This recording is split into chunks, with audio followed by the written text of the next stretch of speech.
Alrighty, welcome back to another video from the FanTC Podcast Network YouTube channel. Sorry, it is about 7 a.m. I am getting this knocked out before everyone tees off at LACC here on Friday. So if I'm not as quick and snappy as usual, it is because I am barely awake. But wanted to get this out for the people.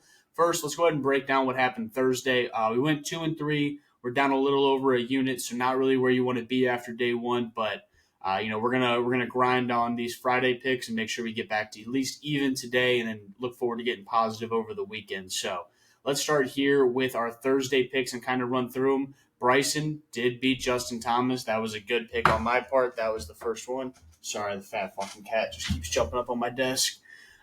Justin Rose, Gary Woodland. This was, I would say, I was probably second most confident in that one, coming through, and just Justin Rose shit the bed yesterday. So he was playing with Ricky, who shot the 62. Also, shout out to Ricky and Xander. It's been 122 years of no 62s in the U.S. Open. It happens twice in the same day. That's literally just, it's crazy when you really think about it like that. But Justin Rose did not pull through. Gary Woodland, I believe, shot even or one under. He actually had a pretty solid day. Was looking pretty good. John Rahm and Scotty Scheffler. I took Rahm because it was even money. Scheffler, you had to eat a little bit. And about halfway through the round, I was thinking, that could work out pretty well for me. But Scotty, he can get hot at any time, ends up firing off a couple birdies. Rahm stayed pretty close to par. I think he finished at one under, but could not keep up with Scotty yesterday. Mito versus Wyndham. Again, this is the one I said I was not the most confident in. I was just taking Mito because it seemed like everybody loved Mito this week, and Wyndham just dusted him. Wyndham shot 6 under yesterday. He's in contention going into today and potentially this weekend. So good round for Wyndham Clark. Honestly, very excited for him. Hope he can end up staying in contention. Maybe even pull the thing out because I'm sure there's some people that have some really big long shot bets on him to win this week, and that would be pretty sweet to see happen. And then Cam Smith versus Cam Young. I know Cam Smith won. I saw Cam Young was a couple over par. Again, I don't want to keep hammering on Cam Young. He just has not been himself as of recently. So that is our Thursday breakdown. I'm going to go ahead and jump in here to the Friday stuff. All right, let's get in here. All right, perfect. All right, so these are going to be our Friday matchups. So again, this video is going to be a little bit quicker. Probably going to shoot this out in 5 to 6 minutes. I'll also have the pics posted on my Instagram and Facebook and Twitter basically right away. So just want to get this one out as fast as possible. I think the first one, Jordan Spieth, Hideki, believe tees off a little after 11, if I can remember correctly. Not 100% sure, but Jordan Spieth versus Hideki Matsuyama. I believe they both shot +2 yesterday, so this is a pretty even matchup, not any big disparity there. And I just really like Hideki. I think Hideki is one of the best ball strikers on the PGA Tour and in the world in general. So I think at any point he could just get hot. Obviously, with Jordan Spieth, there's always that creative factor around this golf course where he may look like he's out of the hole and maybe looking at bogey or double, and he ends up finding a way to save par.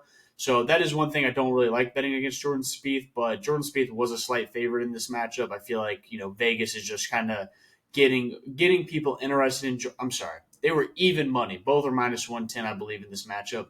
So I saw that as Vegas trying to, Spieth is not more popular than Hideki, but in the United States he definitely is. So I just feel like Vegas is trying to get people to bet on Spieth. So I went Hideki. The model came back slightly in Hideki's favor, but nothing overwhelming. Now, Patrick Rogers versus Kevin Streelman. I know casuals are probably like, who the hell are those two guys?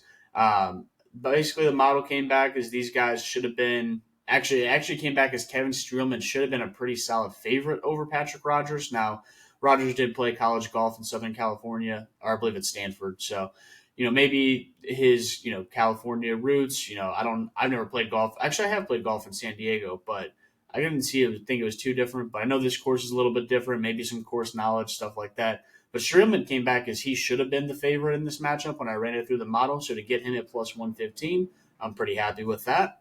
I would say this one, this is all model. Like, this is not me like, hey, I think Streelman's game is at a great point right now versus Rogers. It's just he's plus money. The model came back saying he should be the favorite at about -110.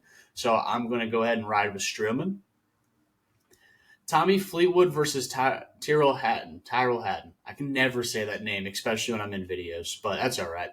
I'm going to roll with Hatton today. Now, he was minus 120. Fleetwood was minus 110. The model came back as basically they should be even. So if you look at that, you would lean Tommy. But I just think that, Tommy had a pretty long week last week at the Canadian Open. I know it's a major. You should be locked in. You should be ready to go. But, there is a chance that, and I know it's a major. It sounds bad to say this, but he could just be tired. I mean, it was a long week. He had 5 extra playoff holes he had to play. Obviously, in Canada, he was getting just like booed after shots and stuff like that. Could just be like, hey, it's just going to be an off week for him. He didn't play. Neither of them played too great yesterday. I just think Hatton can maybe squeeze out one or two more than Fleetwood today. And now these last two are really in the same category. And you can see we're betting against Mr. 62 and Mr. 62. So what I'm doing here, Ricky Fowler versus Max Homa. One, Max Homa has a great course history here. He did actually play pretty well yesterday, so I'm not really too worried about him being necessarily too far out of contention to make a comeback or play hard today or anything like that.